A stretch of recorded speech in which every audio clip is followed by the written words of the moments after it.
Waliomteka Humphrey Polepole wameanikwa huku ikulu ya Tanzania ikitetemeka. Ujambo na karibu kwa taarifa zetu za Kenyascope, na tafadhali kumbuka kusubscribe.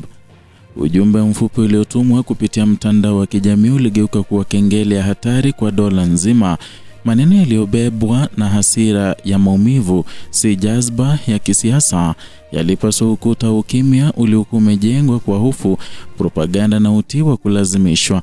Ndani ya sentensi chache, makamu mwenyekiti wa Chama cha Demokrasia na Maendeleo John Heche aliweka wazi kile ambacho taifa limekuwa likijaribu kukikwepa: ukweli kwamba utekaji, mauaji ya kisirisiri na ukatili dhidi ya raia si matukio ya bahati mbaya, bali ni zao la mfumo unaoruhusu uovu kustawi bila adhabu.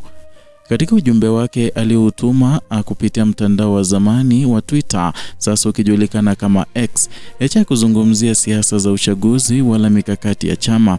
Alizungumza kuhusu utu wa binadamu unaokanyagwa hadharani na wale wanaotumia nguvu, mamlaka na ukimya wa serikali kama silaha.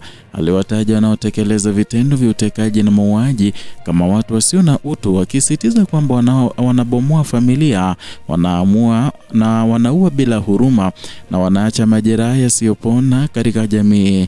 Kauli hii haikuja katika ombwe, ilijengwa juu ya historia ndefu ya matukio yasiyoelezeka ambayo yameikumba Tanzania kwa miaka ya karibuni. Tangu katikati ya muongo uliopita, Tanzania imeingia katika kipindi ambacho dhana ya usalama imegeuzwa kuwa chombo cha kudhibiti raia badala ya kuwalinda. Na kupitia sheria kandamizi, matumizi ya vyombo vya dola bila uwajibikaji na mazingira ya hofu yanazima sauti mbadala, vitendo vya ukatili vimeanza kuonekana kama sehemu ya kawaida ya maisha ya kisiasa.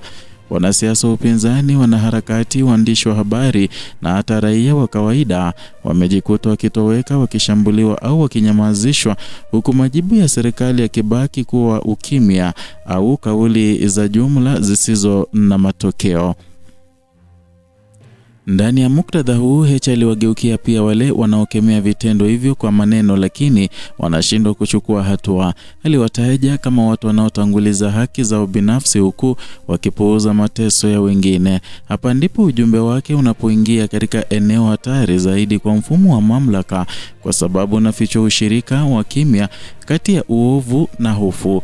Kimya cha wasomi, viongozi wa dini, wanazuoni na sehemu ya jamii kimekuwa nguzo muhimu inayoruhusu ukatili kuendelea bila pingamizi la maana. Na kwenye ujumbe wake, John Heche kwenye mtandao wa kijamii alitaja na kusema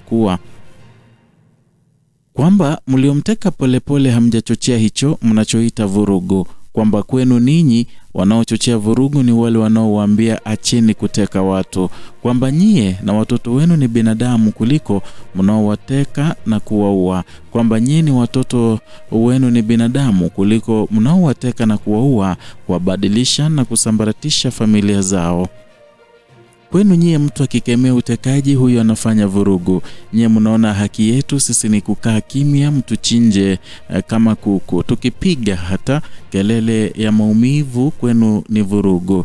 Biblia takatifu inatuambia kwamba kipimo kile unachopimia wenzako ama wenzio ndio utakachopimiwa, maana apandacho mtu ndicho atakachovuna wakati ufikapo. Jumbe mzito kweli kweli kutoka kwake John Heche, akiwazungumzia wale wote waliohusika kwenye utekaji wake Humphrey Polepole. Rejea hii ya Heche katika maandiko matakatifu akitumia mafundisho kutoka Biblia takatifu iliongeza uzito wa kimaadili katika hoja yake. Hakufanya hivyo kama mhubiri, bali kama raia anayekumbusha kwamba haki ina kumbukumbu ndefu. Alisitiza kwa kile kinachofanya kwa wengine leo kinajenga mazingira ambayo yatawafikia wahusika wenyewe kesho. Na katika taifa linalojitambulisha kwa misingi ya maadili ya kidini na kijamii, hoja hili gonga mizizi ya unafiki wa kitaifa. Imani inahubiriwa hadharani huku ukatili ukifanyiwa gizani. Kadri simulizi linavyoendelea, inakuwa wazi kwamba ujumbe huu ulikuwa pia ni lawama kwa uongozi wa nchi. Serikali iliyopo imekuwa ikisisitiza amani na utulivu kama mafanikio makubwa, lakini imeshindwa kujibu maswali mazito kuhusu raia wanaotekwa, wanaopotea au wanaouawa katika mazingira ya kutatanisha. Chini ya uongozi huu, vyombo vya usalama vimepewa nguvu kubwa bila mifumo dhabiti ya uwajibikaji wa kiraia au wa kisheria. Hali imekosolewa mara kwa mara na mashirika ya haki za binadamu ya ndani na ya kimataifa pamoja na wadau wa kikanda katika Afrika Mashariki, lakini malalamiko haya yamekuwa yakipuuzwa au kupunguzwa uzito. Heche alipoeleza kuwa ni lazima viongozi na wananchi wawe na ujasiri wa kupinga uovu, aligusa kiini cha tatizo la kisiasa la Tanzania ya leo. Si ukosefu wa taarifa, bali ni ukosefu wa ujasiri wa pamoja. Mfumo umefanikiwa kujenga mazingira ambayo gharama ya kuzungumza ni kubwa kuliko gharama ya kukaa kimya. Na ndani ya mazingira hayo, utekaji na mauaji yanageuka kuwa ujumbe wa kuonya jamii nzima: kaa kimya au utakuwa lengo. Na katika historia ya Tanzania, vipindi vya mpasuko mkubwa wa haki za binadamu vimekuwa vikifuatwa na ukimya wa muda mrefu kabla ya ukweli kujitokeza. Kuanzia enzi za chama kimoja hadi kipindi cha mabadiliko ya vyama vingi, dola imekuwa ikirekebishwa kwa kubadilisha mbinu, lakini ikihifadhi kiini cha udhibiti. Ujumbe wa Heche unaingia katika mstari huu wa kihistoria kama kumbukumbu ya wazi kwamba mbinu za kisiasa za ukandamizaji kama utekaji wa kisirisiri ni mwendelezo wa mantiki ile ile ya zamani ya kuogopa raia wake. Onyo lake dhidi ya kupuuzilia mbali athari za vitendo vya ukatili inabeba maana pana zaidi ya kisheria. Linahusu kuvunjika kwa mkataba wa kijamii kati ya serikali na wananchi. Pale ambapo haki haitekelezwi, imani katika taasisi za dola hufa taratibu. Na pale ambapo wahusika hawawajibishwi, raia huanza kutafuta usalama nje ya mifumo rasmi, alinayofungua mlango wa machafuko wa muda mrefu. Na Tanzania ambayo kwa muda mrefu imekuwa ikionekana kama kisiwa cha utulivu katika eneo lenye misukosuko, iko hatarini kupoteza sifa hiyo kwa sababu ya kushindwa kukabiliana na uovu kwa uwazi. Ujumbe wa Heche haukuwa wito wa vurugu wala uchochezi wa kisiasa wa kawaida. Ulikuwa ni hati ya mashtaka ya kimaadili dhidi ya taifa linaloruhusu mateso ya wachache kwa kisingizio cha amani ya wengi. Na ndani yake kuna kilio cha familia zilizobomolewa, hofu ya vijana wanaona mustakabali wao ukifunikwa na giza, na lawama kali kwa uongozi unaochagua kulinda mfumo badala ya kulinda maisha. Na mwisho wa simulizi hili ni mzito na hauachi faraja ya haraka. Tanzania inapokaribia miaka mingine ya mabadiliko ya kisiasa na kijamii, uamuzi mkubwa unasubiriwa kimya.